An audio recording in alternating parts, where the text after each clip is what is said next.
He stood in the doorway with flour on his cuff, and for a moment the world that owned him, servers purring under concrete, ledgers that bled nations dry, men who obeyed his whisper like scripture, narrowed to the set of a boy's jaw and the way his small hand clamped around a wooden spoon like a talisman.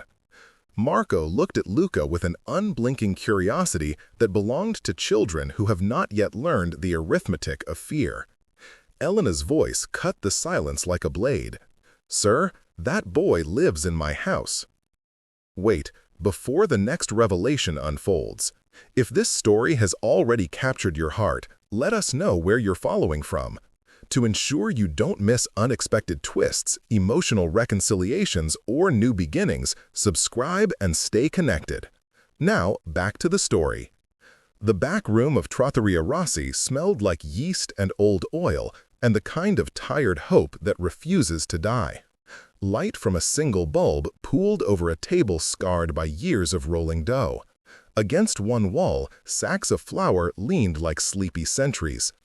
Outside, the city hummed, the distant throb of traffic, the metallic whisper of drones scanning neighborhoods for patterns that could be monetized or weaponized. Inside, Elena Rossi wore a t-shirt plastered with sweat, hair gathered in a knot that bespoke long hours and the absence of vanity. She had a magnetism that belonged to people who had once believed in something purer than necessity and now made a religion of small, careful mercies. Luca Moretti let the door close with his back and filled the room like a shadow. He moved with the precise economy of a man for whom every gesture was a negotiation. His suits were tailored as if to make the body seem less human and more legend. The town knew him by rumors, a CEO of an empire whose subsidiaries cut across continents, a man who had learned to fold law into loopholes, mercy into contracts. Men whispered that his eyes were made of winter glass. Women said he was beautiful in the way tragedy is beautiful, unapproachable and inevitable. He had not expected the heat of the room to be so disorienting. Power loses scale in ordinary places. It flattens into the peculiar intimacy of hearthlight and the faint sound of a child humming to himself as he stacked ceramic bowls. When Luca spoke, his voice surprised even him by how soft it felt. "You have 10 seconds to explain." It was the shape of a demand he had made 1,000 times.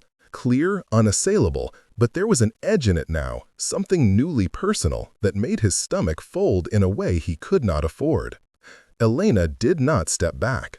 She kept her palms visible, dough dusting her fingers like worn currency. "You have 20, she said. It was both a joke and a gauntlet. Her eyes flicked toward Marco, then to Luca, and those small, swift movements held a lifetime. Elena had been a pale, idealistic intern once, a girl who thought intelligence could be a weapon for truth. The world had taught her otherwise, that ideals made you a target. She had lost a job, a career that could have been a ladder, and then more. Security, a sense of self, until she learned to hide in the only place that would hold secrets without asking for price, a kitchen. Marco, 12, had a face like a future sketched in pencil. His hair curled at the nape in an unruly defiance. His fingers stained with tomato, a little smudge of flour on his lip.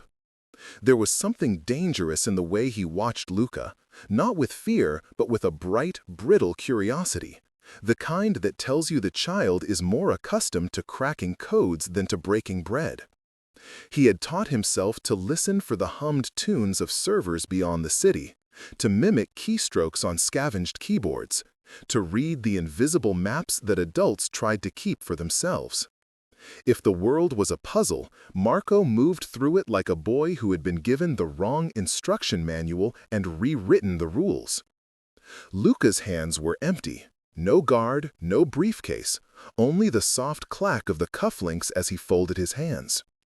"You should tell me what you know," he said. He had been told a single line, 3 words, orchestrated through channels that smelled of smoke and old money. "Sir, that boy lives in my house." It had been a fracture in his wall, a piece of intelligence that kept replaying like a song on loop.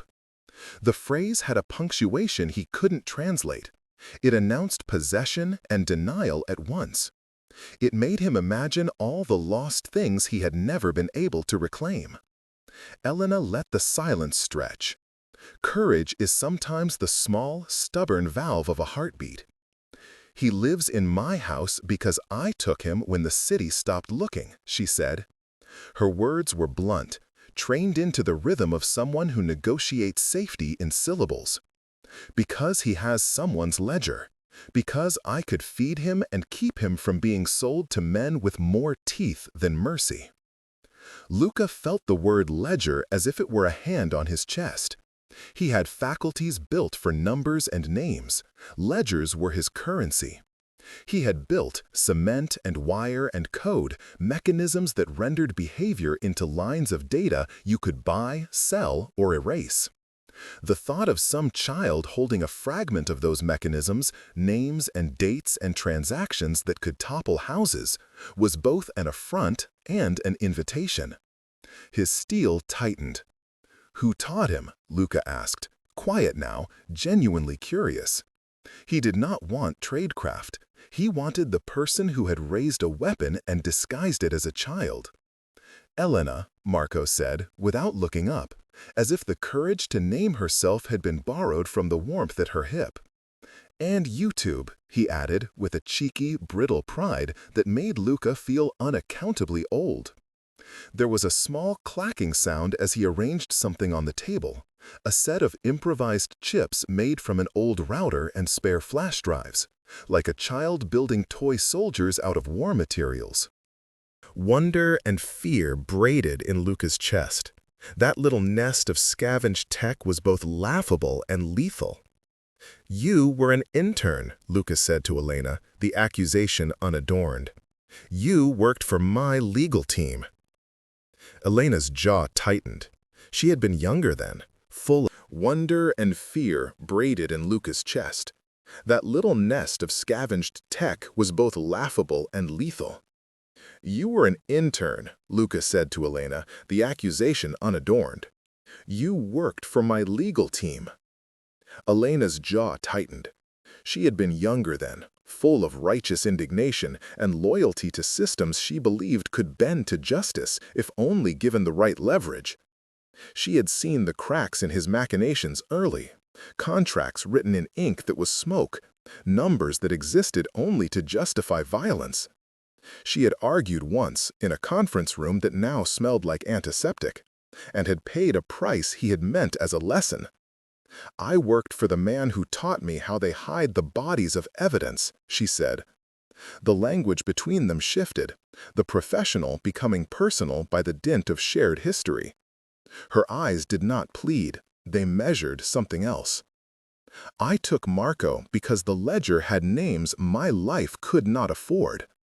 I took him because you will never understand what it is to watch predators with suits and smiles file toward a child until you've had to stop them yourself."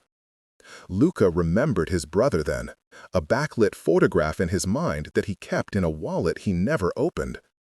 The brother whose death had been a chess piece, a sacrifice in a corporate rerouting he had signed with clean hands. Names on a ledger had once erased that brother like he had never been. For a moment, Luca felt the old itch of justification, of cleansing, of reasserting control. His consigliere would have recommended an erasure, a quiet elimination of variables. A boy with dangerous skills was a variable, a ledger, a detonator. He walked forward one careful step, and the air between them altered, the way light bends when a curtain falls. "Why come to me now?" Luca asked. "Why here, in this kitchen?" It was both practical and intimate. The truth he expected was transactional, a bargaining, a ransom, a demand. The truth that arrived instead carried a finger pressed to the pulse of a life he had helped fracture. Elena looked at him as a woman might measure a weight she had been carrying alone. "Because I wanted you to feel what it was to have someone you couldn't control," she said. The confession landed with the force of a stone dropped in a pond, and the ripples moved fast. Because you make decisions that send people into corners without light. I wanted you to know there's a part of the world where your calculus doesn't work, and it will ache like a missing tooth. Luca could hear the music of his own defenses assembling. He had been trained to convert feeling into policy, to make mercy a ledger line if it must exist. The idea that Elena had harbored this boy not only out of pity, but as a deliberate stab of retribution, strategic, intimate, was a proposition that stirred an unfamiliar animal in his chest. He had been with women who wielded his name like a prayer, and with men who wove his legend into loyalty. He had never been confronted with a deliberate, personal wound delivered by the smallness of flour on a cook's hands. Marco slid a flash drive across the table like an offering. Luca's fingers hovered above it as if the contact could alter meaning. The drive was labeled in a child's handwriting, names, not for screams. Marco watched him with the patience of a boy who knows adults are slow on the uptake. "I found it," he said. "I found a box of old files in a repair shop, and there were pictures and passwords, and then the ledger. I hid it. I figured maybe it belonged to the people who did bad things." Elena's face folded into shadow. "He's not a bargaining chip," she said fiercely. "He's a child who learned what adults will sell him for." Luca inhaled, slowly, like a man drawing the contour of a map he had not known he needed. He thought of cleaning crews that scrubbed scenes so efficiently grief looked like a mistake, of servers that carried conversations into silence, of decisions made in rooms that smelled like coffee and certainty. A ledger could topple empires. A child with a ledger could topple himself. The moral calculus skewed. The professional impulse, secure, neutralize, erase, warred with something rawer, the recognition of a face that carried the likeness of youth he had allowed to become collateral. Outside, the city swelled with 1,000 small betrayals. Inside the trattoria, the clock kept its own time. "You want me to believe you took him to punish me?" Luca said, the admission making his voice thicker than any security protocol. "You could have handed this over to someone else." Elena's hands were steady now. "Because I didn't want them to hand him to you," she said. "Because I wanted you to feel, maybe for the first time, that you don't own every consequence of your choices." There was defiance in her tone and an exposure as naked as a bone. Her loyalty was not to a law or to a ledger. It was to the child who had grown up memorizing login sequences and birthday dates in the same breath. Luca's mind supplied the counsel of 1,000 contingencies. He had men who would offer him 100 reasons to take the easy route. He could call someone to fetch Marco, to fetch Elena, to fetch the drive.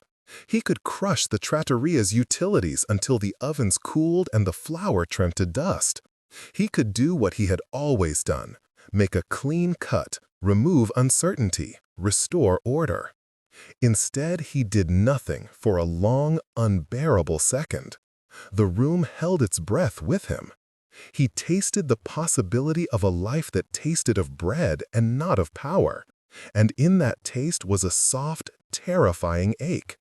He had never allowed himself that kind of hunger. He had never let anything lean in the direction of softness. To do so would be to admit that his empire had gaps that could not be bridged by encryption or intimidation. Elena watched him with a look that softened for the first time into something like relief. "You can take the drive," she said, "but you can't take the boy." "You can take the drive," she said, "but you can't take the boy." The sentence was not a surrender. It was a claim. It was a line drawn in the dust on her table. Luca picked up the flash drive, feeling its small weight between his fingers, negligible and infinite. He thought of the ledger's names like teeth, of the brother whose absence had been a calculus in his mind for years, of the hands that had signed away someone's life as if it were an amortized asset. He thought, for the first time, not of what he would lose, but of what he might be saved from. Behind them, in the narrow corridor that led to the street, a shadow moved. Not yet a threat, only a suggestion, the scent of someone sent to whisper whether mercy or murder would be the law of the day. The city had heard the whispering of his name and responded with interest. Luca had built his world on people making choices beneath the surface. Today, he would have to decide whether to keep it underwater or let it break the surface. The decision felt like stepping off a cliff into air that might lift or shatter him. The dilemma settled in like a slow, inevitable storm. Take the ledger and the boy. Take the ledger and offer Elena a place inside his fortress. Take the ledger and eliminate the complication. Or walk away. Let the ledger stay hidden in a child's hands and allow himself to be altered by an ordinary life he had never permitted to touch him. Each option was a wound and a promise. Elena folded her hands as if in prayer. Marco, oblivious to the gravity adults afforded his action, picked up a spoon and tapped a rhythm against a bowl. Luca looked at the boy and saw not a weapon, but a face he had not expected to recognize as part of himself. A past life he had never allowed to have an heir. The room seemed to compress, and for a fraction of breath, the leader of an empire felt smaller than a man in a kitchen with flour on his cuff and a child's name written on a tiny piece of plastic. Luca set the drive on the scarred table, as if placing a coin on an altar. The plastic catch clicked. The small black rectangle looked absurdly ordinary next to the bowl of unbaked dough. He felt the industry of his life, the quiet rooms where men in suits argued over percentages, the midnight calls, the tactical maps spread on glass tables, shrink into the smallness of that object. He could have the ledger and still be empty. He could own the names and yet be bereft of the one thing his ledger never accounted for, the capacity to be needed in a way that did not involve leverage. Why keep it here, he asked, refusing to let the question be only about logistics. He wanted to trace the logic that had brought Elena to this door. She could have sold it, used it to escape, handed it to the press, given it to the authorities, who would wear it like a badge and then bury it in bureaucracy. She had chosen instead a place that smelled of simmering tomato and warm flour. It was an answer that carried both dignity and a kind of defiance he had not expected. Because here, if someone wanted to find it, they'd find 100 other things first, Elena said. There was humor in the practicality, the sort of humor tempered by exhaustion that belongs to people who have learned their limits, and then it was an answer that carried both dignity and a kind of defiance he had not expected. Because here, if someone wanted to find it, they'd find 100 other things first, Elena said. There was humor in the practicality, the sort of humor tempered by exhaustion that belongs to people who have learned their limits and then learn to laugh at them. Because in a kitchen, details get lost in the work. Because this is the safest place I can imagine without hiring my own private army, which I don't have. Marco, still perched on a stool, offered an extra detail with the blunt confidence of a child certain of his own cleverness. I also hid it in the oven once, he said, as if the admission ought to be funny. I thought the heat would melt the files.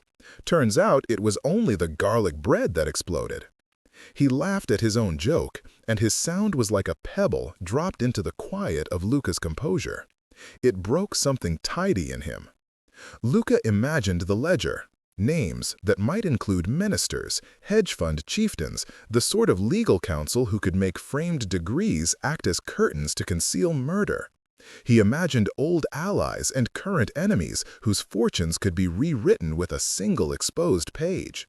He thought of his brother. He felt the old wound reopen with the hydraulic clarity of someone who had never allowed an ache to bleed into his life. There had always been a ledger of absences. "You're making a mistake," Luca said finally, and it was not as much a warning as a confession. He could not keep the tremor from his voice. Elena's face did not shift. She had been carved out of sturdier things. "A mistake?" Elena echoed.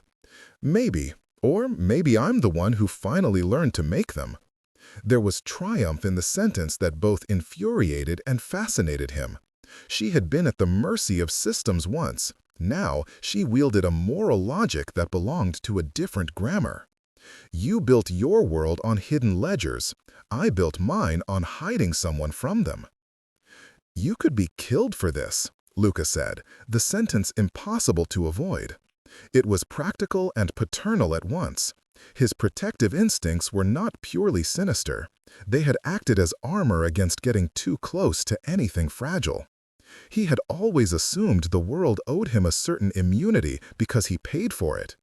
Elena's defiance did not negate the truth. They will trace the leak, and they will come here.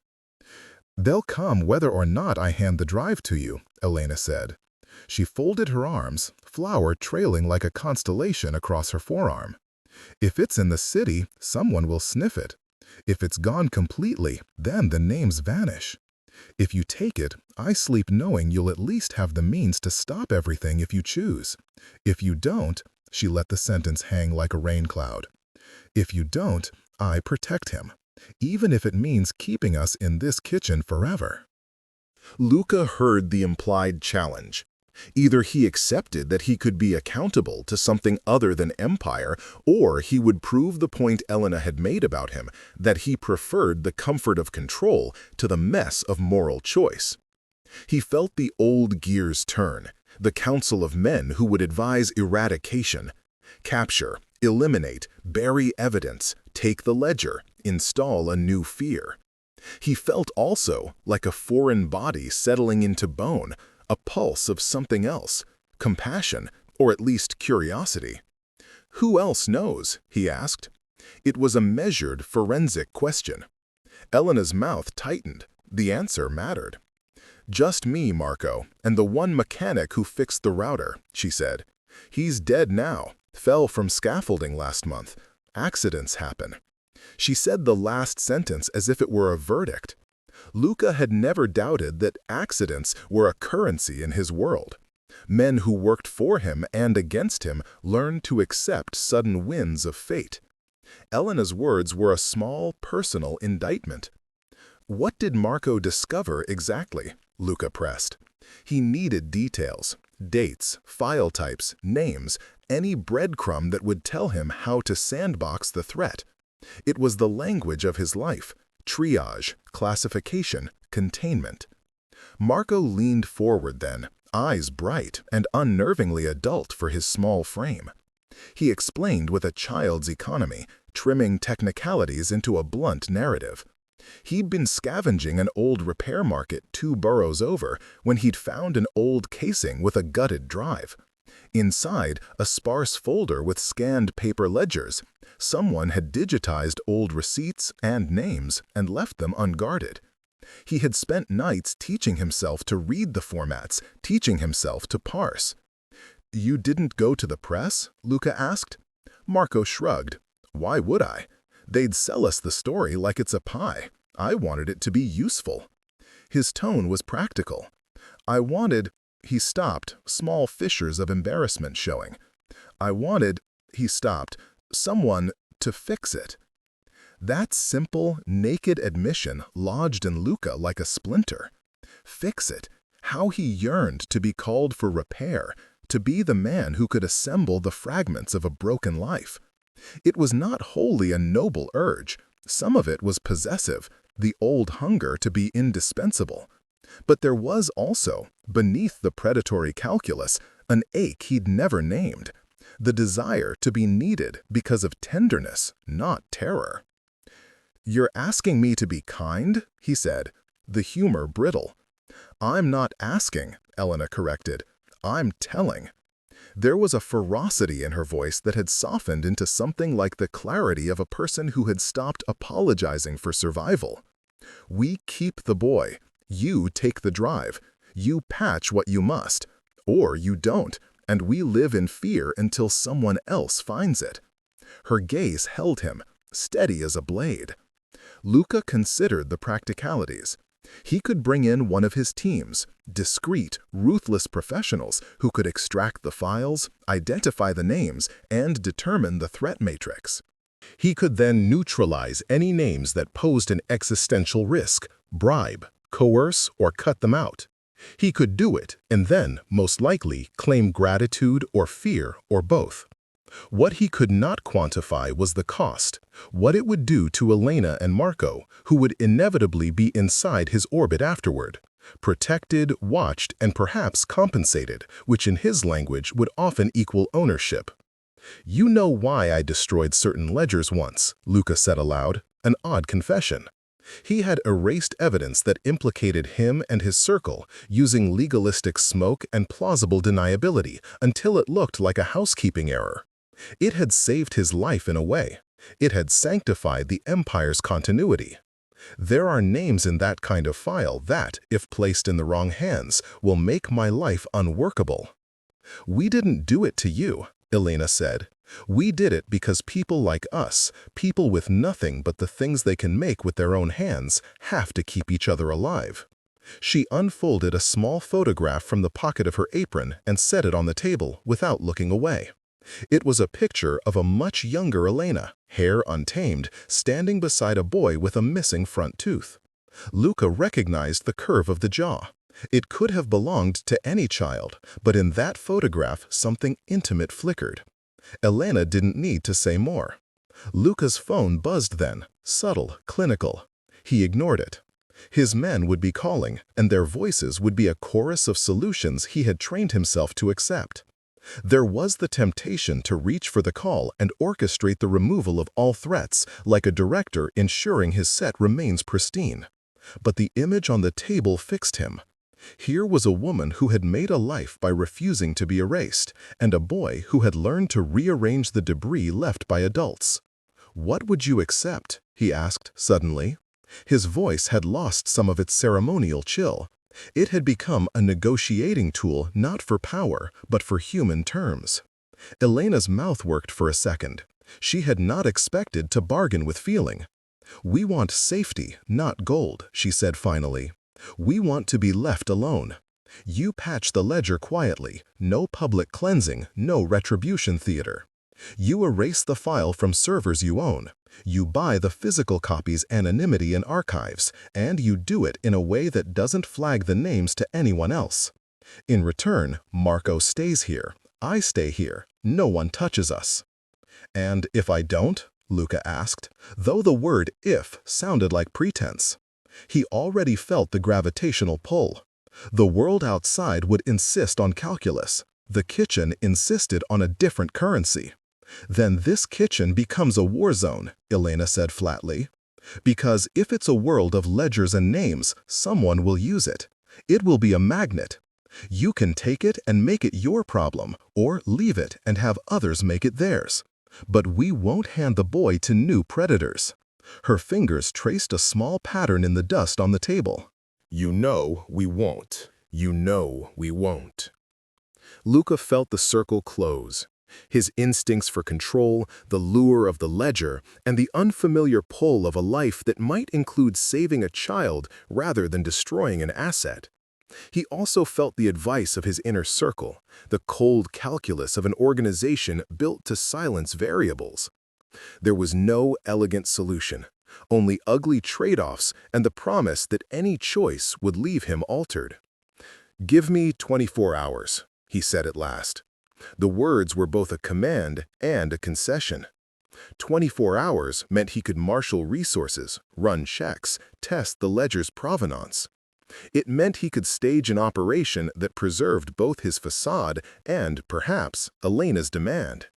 It meant, most dangerously, he could tell himself he had acted with mercy on his own terms. Elena's eyes were caution like armor. "No operatives in the trattoria," she said. "No men with suits or guns. Nothing that will scare the neighbors or put Marco at risk." The list was small, but it carried the weight of someone refusing to let their life be subsumed by spectacle. "You can take the drive now if you must, but you look at Marco, and you do not touch him." "You think I would?" His tone was more wounded than indignant. It was a betrayal to be thought capable of ordering the harm of a child in front of the person who had chosen to hide him. Elena's answer was a slow, weary smile. "I don't think you would," she said. "I think you could, if the ledger tells you to. I think that's the difference." He considered for a long moment, the buzz of the city a distant insect in the night. Finally, he picked up the drive and slid it into his jacket pocket. He listened to the sound of his own heartbeat as if it had nothing to do with the steal of his life and everything to do with the small kitchen where a boy tapped a spoon against a bowl like a metronome for decisions he had not yet learned to measure. "All right," he said, 24 hours. No operatives in the trattoria. I take the drive, and I will begin to scrub the ledger." He hesitated, the admission of a strange vulnerability curling through his chest. "If I find that the names include those who threatened you, those who used you, then the retribution will be mine." Elena's posture eased a fraction. "No revenge theater," she reminded him. "Quiet. Erase it like a mistake." He nodded. It was a promise he could fulfill in his own language. They all sat in a precarious truce. A mafia boss who had not yet learned to beg, an ex-intern who kept secrets like bread, and a boy who could crack vaults with his small, nimble hands. Outside, the city kept its calculus, and somewhere in the twisted arteries of his empire, his men would be arranging contingencies. Luca stood to leave, an old habit of his whenever decisions were to be acted on by the world and not merely decided in a small room. He paused at the doorway and let his eyes travel once more over the scene. Elena's hard, beautiful face, lined by the life she had chosen to protect. Marco's distracted ingenuity, the kind that made him both vulnerable and inexplicably precious. He would walk into the cold architecture of his life and make calls, measure probabilities, and set anonymous hands to the task. He would also, he realized, with a clarity that felt new and alarming, carry the image of this small kitchen like contraband. As he crossed the threshold, someone outside the trattoria's window, a figure in a dark coat, paused and met his eye with a look that contained no surprise, only calculation. Luca's jaw contracted. The game had not yet escalated. It had simply turned a corner into sight. He felt the presence of eyes elsewhere, the inevitable ripple from the moment intelligence had drifted to his door. Back inside, Elena folded her hands and watched him go, her breath held as if the simple act of exhaling might set something in motion. Marco, untroubled for the moment, resumed his tapping. The room returned to the small domestic rhythms of a place that had always insisted on life despite the world's appetite for balance sheets. Luca's car pulled away from the curb in a clean, practiced motion. He drove through a city that glittered and spoke in encrypted pulses. In the rearview mirror, the trattoria receded into a warm smudge of light, and the figure of a woman and a boy. He had given himself a window, 24 hours in which to choose. It felt both like a merciful extension of power and an embrace of uncertainty he had never permitted. The ledger was in his pocket, the weight of it pressed against his ribs like a secret he wasn't sure he wanted. For the first time in years, Luca felt the calendar of his life shift. The hours ahead would not be spent solely in spreadsheets and surveillance, but in something more tender and terrifying. Negotiation with a past he had refused to mourn, and the possibility, improbable, dangerous, that what he would dismantle for his empire might also reconstruct him in ways he had never planned for. 24 hours began. The city folded itself into its routines, and the small kitchen held its breath for the storm to come. Luca's car slid into the night like a blade sheathed in gloss. The city spilled past in anonymous lights, storefronts, the glint of a tram, the occasional neon confession of a bar that kept its own hours. In the rearview mirror, the trattoria's warm rectangle shrank until it was little more than a memory of light. He had given himself 24 hours, a professional window, a diplomatic mercy, a lie palatable to men who build empires on hesitation. It felt, even as it left his mouth, like an admission. He had not been on the highway long when his phone thrummed insistently. He had a ritual with calls from his inner circle, a glance, a calculation, then action. Tonight, he let it sit. The ledger burned in his jacket pocket like a match in a box filled with gasoline and old prayer. He had promised Elena quiet. He had promised no operatives in the trattoria. He had promised, in ways he had never allowed himself to be bound, to begin erasing a danger he had himself made a business model. In the trattoria, Elena watched Lucas' taillights hungrily until they dissolved into the city's gray. Marco, suddenly attentive, bent over the counter and pushed his palms into dough with a momentum that was almost violent. He was different now. The ledger was not just a curiosity, but the reason adults moved like predators beyond the door. Elena felt the room's air thicken with the knowledge that a decision had been made by a man with the capacity to enforce it. That knowledge brought with it a weight she had not invited into her life. The first fracture came like a rumor, small and insistent. An anonymous text to the trattoria's business line, a photograph of a pair of men in nondescript coats watching the window from across the street. Nothing overt, only a small caption, "Keeping an eye." Elena's fingers tightened around the phone until the heel of her palm ached. She told herself to breathe. She told Marco to wash his hands. She told the boy nothing of the picture's implications. Children, she believed, deserve a sliver of ignorance as armor. Lucas' phone beeped again, the call this time urgent. He didn't pick up at first. He let the sound vibrate against the leather as if by ignoring it, he could keep the man who would be the arbiter of his life from intruding. Eventually, he answered. His consigliere's voice came through like gravel and rain. "Sir, Sector reports an uptick. Horizon has eyes on the trattoria. Also, unexpected, forensic team flagged anomalies tied to Elena Rossi's last employment. They're pulling old files now. If this leaks, it will be messy." Lucas' knuckles went white. "Who flagged it?" he asked. "A third party, a ghost bucket. Our scans show someone poking into the archives where she worked. Either a rival criminal house trying to stir trouble or opportunistic journalists connecting dots." There was silence at the other end for a second, then softer. "We can shut it down, sir. We can neutralize. We should neutralize." The word landed like ice. Neutralize was a verb that had brought results in his life with predictable finality. It also carried consequences. Elena had asked for no spectacle. If he moved too hard, the kitchen would be the stage upon which retribution was televised, in whispers and then in headlines, and whatever safety he promised would be annihilated in the noise. He drove faster. Decisions multiplied. Scrub logs, move servers, buy silence, manufacture accidents.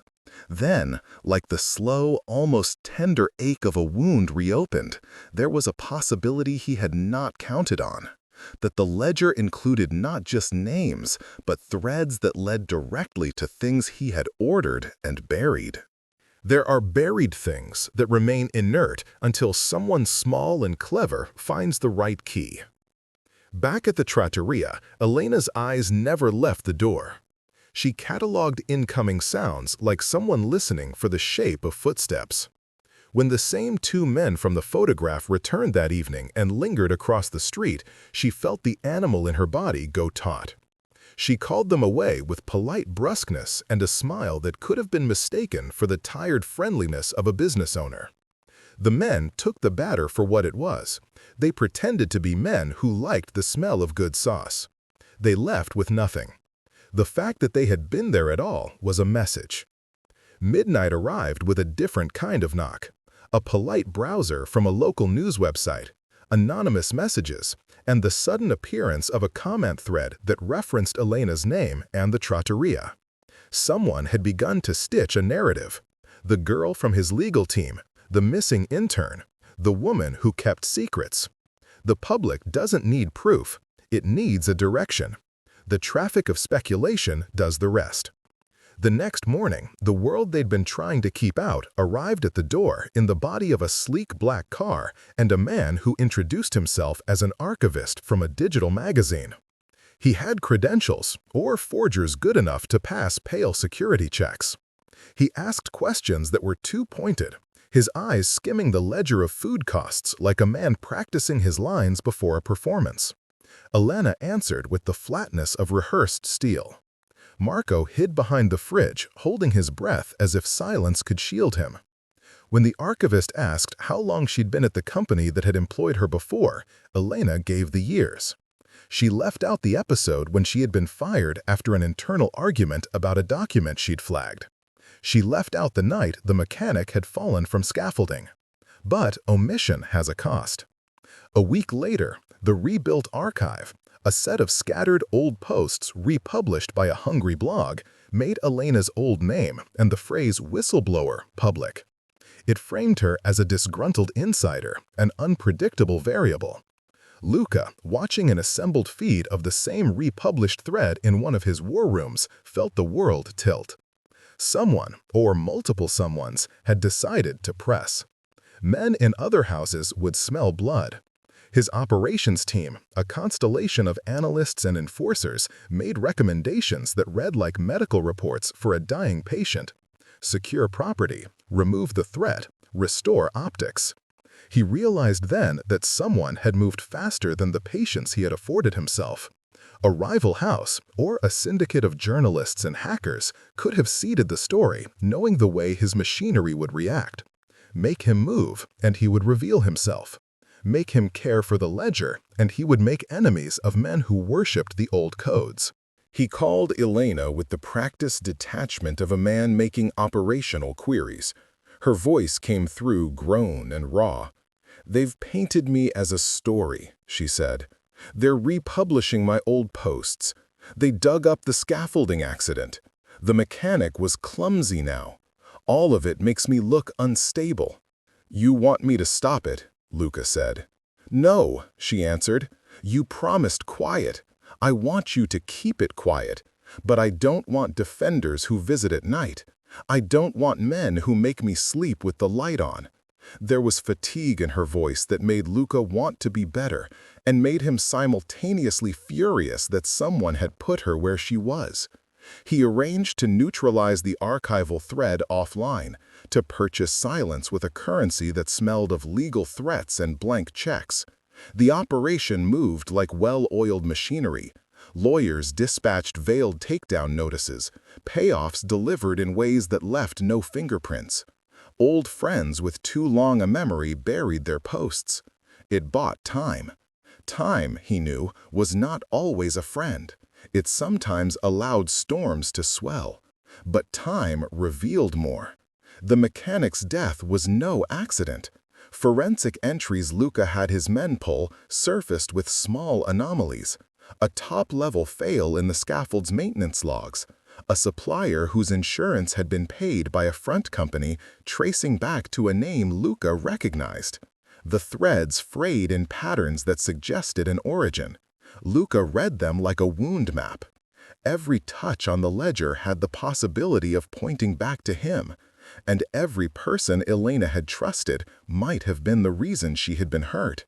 When Elena learned that he was checking the scaffold's insurance file, that his fingerprints had come close to the mechanism that had killed a man who had helped her, her face closed like a fist. She pulled back in a way that was more than a physical distance. "You don't do things like that and then come here asking for mercy," she said, the sentence raw and simple. "You don't decide what lives to erase and then expect people to believe you have learned how to be kind." It was the fracture she had been holding off since the first time she'd walked out of a courtroom employed by his machine. For Luca, it was an arrow she hadn't anticipated, because he never wanted to see himself as culpable in the ways ordinary people are. His life was made of choices that looked administratively clean. This was not. "You think I ordered it?" Luca asked, the words brittle. He wanted, perhaps for the first time, to be believed in a way that wasn't transactional. "I don't think," Elena spat. I know the pattern. She set the photograph of the younger boy back on the table, as if shielding it. You built a world where accidents are commodities. You can scrub a ledger, but you can't scrub what you made. The accusation landed. It looked like truth until Luca fought it with all the old deflections. Responsibility minimized, randomness suggested. "I would not order a hit on someone who was not a threat," he said, mouth dry. "You know how this works." "Is that pity?" Elena asked. "Because to us, it looks like power." Her voice shook on the last word. The wedge drove itself deeper. Elena's trust, already fragile, fractured. She felt seen, not as a human being who had made desperate choices, but as a puzzle piece in his life's architecture. For the first time, Marco saw the adult's conversation as a part of himself. He pressed his back against the cold metal of the fridge and felt the tremor of betrayal. He had trusted Luca, had imagined him as a kind of repairman who could fix what the world had broken. Now his hands clenched and unclenched around a wooden spoon, like someone learning the physics of anger. Luca tried to explain the mechanics of his life, tradecraft that to him meant survival. He said words like containment and fallout, terms that in his world were cold but necessary. He promised investigations into the mechanic's death and swore he had not ordered the scaffolding broken. Elena listened like a juror to the language of someone defending an empire. Her response was a quiet, dangerous thing. "Then prove it." He offered evidence and was met with suspicion. Every offer of proof became a new measure of culpability. Why should she accept that at face value when he had the means and the history to hide any truth he wanted? Their truce dissolved into a sequence of counters that neither felt they could back down from. His proof demanded trust she wasn't willing to grant. Her refusal demanded a kind of moral certainty he could not concede. By the time the sun set again, the streets had shifted. Men from other houses began hovering a little closer. People he had once considered allies, now asking questions that implied they would cash in on any weakness. Luca could feel the machinery of his life humming faster, an engine that required decisions he had hoped to postpone. Elena fortified the trattoria. Locks changed, old friends called on the pretext of buying bread. Nights spent awake listening for the wrong kind of car door slam. Marco grew quieter, not by the absence of thought, but by the weight of what his curiosity had brought upon them. The fracture did what fractures do. It created a canyon between two people who had been forced into intimacy by circumstance. Luca, who had walked into the trattoria with the same certainty that had guided every empire move, discovered that certainty was a liability when the stakes felt human. Elena, who had hidden a boy to wound a system, now found herself wounded by the system's possible reach into her life in ways she could not predict. In the quiet hours after their fight, both of them retreated to their versions of safety. Luca to a war room with data streaming like hieroglyphs. Elena to a kitchen that still smelled like bread and the faint smoke of a life lived on the edge of survival. Each held the ledger's absence like a hot coal. Each felt its burn. The deal to give him 24 hours had been kept and broken in the same breath. Trust had been the currency neither could afford. Outside, cars passed and drones circled, and the city continued to calculate its winners and losers. Inside the trattoria, a boy pressed his face against the cool glass of the window and watched shapes move in the night, as if trying to read a future in the silhouettes. He did not yet know the worst of what he had found. He only knew that the air had a different taste now, metallic and heavy, and that the adults who promised to protect him were suddenly strangers with the same names as enemies. In the end, the ledger in Luca's pocket was not the only thing that carried danger. The truth, whatever it might be, had begun its work. It had split people, weaponized their histories, and made certainty a target. The fractures were no longer theoretical. They were real and sharp and bleeding. The city would react. The men in black coats would take notes, and somewhere in the night, a decision would be made that could not be unmade. When Lucas shut the door to his war room, the faces of his lieutenants blurred into one calculus: recover the ledger, control the leak, and neutralize threats without spectacle. But there are variables that resist containment. Elena and Marco had already changed the parameters of his life. The ledger might be a thing he could own, but the consequences of ownership had already begun to redraw the map of his heart. The next hours tasted of ozone and decisions. Luca moved as if he had been baptized in urgency. His men ran like clockwork beneath his voice, but he kept his calls to a minimum, direct and soft, the way he spoke when he wanted to keep the world from hearing him human. He could have sent a team to scoop the boy and the trattoria into a fortress of armored vans and trained smiles. He could have taken the ledger and disappeared it into a black hole of proprietary servers that only his people could find. Instead, he drove back to the trattoria at dusk with a single driver and no entourage, because the possibility of violence proliferated around spectacle. Elena watched him arrive from the window, a silhouette she had learned to read for danger. He stepped out carrying nothing but his jacket and an expression that was almost excess, too much feeling for the man who usually rationed it. For a moment, she thought he had come to enforce a removal, to drag the boy into the clean architecture of his protection. Marco shrank behind her like wax in the sun. "You promised no operatives," she said before he could speak. There was accusation tight as a wire. "And you promised, what did you promise? 24 hours? "I promised to begin the work," Luca replied, and the softness in his voice was not contrived. "But I couldn't wait 30 to negotiate with men who treat lives like ledgers. I came because I wanted to say, in person, what I intend to do." He looked at Marco, really looked, as if memorizing the contour of him might change how he calculated every other variable. "I will not let anyone take him." Elena's skepticism was a shield.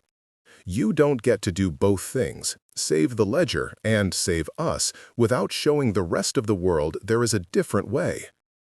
He took a step closer. The kitchen light gilded his face. There was an absence of armor, a vulnerability he had rarely displayed outside doors with cameras.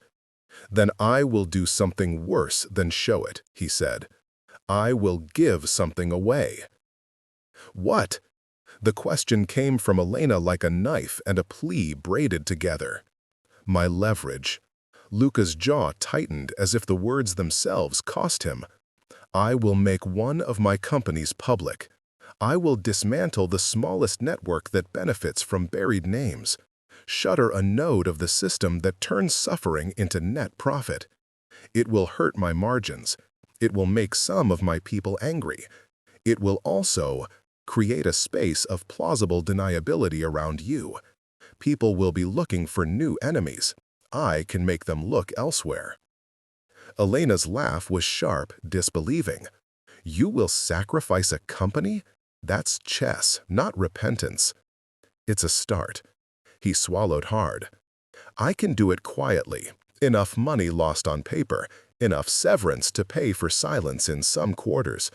But more than that," his voice dropped, "I will take responsibility in a way that isn't just words. I will dismantle the access points that allow ledgers to be hidden and traded, beginning with resources my people control. It will be visible to those who matter and invisible to those who should never know." Marco, who had been listening with an adult's acuity, piped up. "Will that stop the names already out there?" "No," Luca admitted. "But it will stop new names from being buried under your feet. It will make it riskier to traffic in people as commodities. It will change the calculus, for now." He looked at Elena then, as if seeking permission from a woman he had hurt. "And I will place protection on you that looks like anonymity. New identities, safe houses, medical checks, everything that isn't a throb of armed men outside your door. "What do you want in return?" Elena asked. The tone was weary, suspicious of bargains. "Nothing that looks like ownership," he said quickly, as if anticipating the recoil. "I want Marco safe. I want you safe. I want to learn, slowly, how to be someone who stays because he wants to, not because he can. I will not take him from you. I will not put a spy in your kitchen. I will pay for what must be paid. I will make myself a weaker man in certain markets so you might be stronger in your life." Her eyes softened the way rain softens a stone. "Promises cost nothing," she said. "No," Luca answered, "but taking an action that changes my balance sheet does. That costs me the currency I use to deflect." "I will take that cost. I will take that cost." The words were an admission that reverberated, not only a tactical move, but the outline of a man who might finally exchange leverage for sacrifice. They spoke then not as boss and petitioner, but as two people naked in their needs. Elena demanded proof. Luca offered traces, signed documents, a plan with a name of a small data aggregation firm he would shutter, a transfer lap to feed the cost of quiet into legitimate charity that would absorb public attention. He gave her a burner number she could use to call him without screens, and for the first time he asked her for something he had never asked any woman: patience. Before the night ended, there was action. Men who had watched from the periphery closed in on the trattoria in a way that announced a move. This time Luca did not call violence. He called a single favor he owed an old friend in a rival house. A staged dispute in another district to pull attention away, followed by a public, performative reprimand against the leak. The men outside shuffle off, their interest diverted by spectacle and theater elsewhere. It was a brutal, expensive sleight of hand, but it kept the trattoria intact. The ledger in Luca's pocket began to die a soft death in the servers he commanded. He ordered erasures that would look like legitimate cybersecurity housekeeping. Names were obscured, transactions buried behind plausible legalities. Some closures cost him alliances. Some men whispered of betrayal. A world he had shaped, complained, and tightened. He welcomed the friction like fresh pain that might remind him he was alive.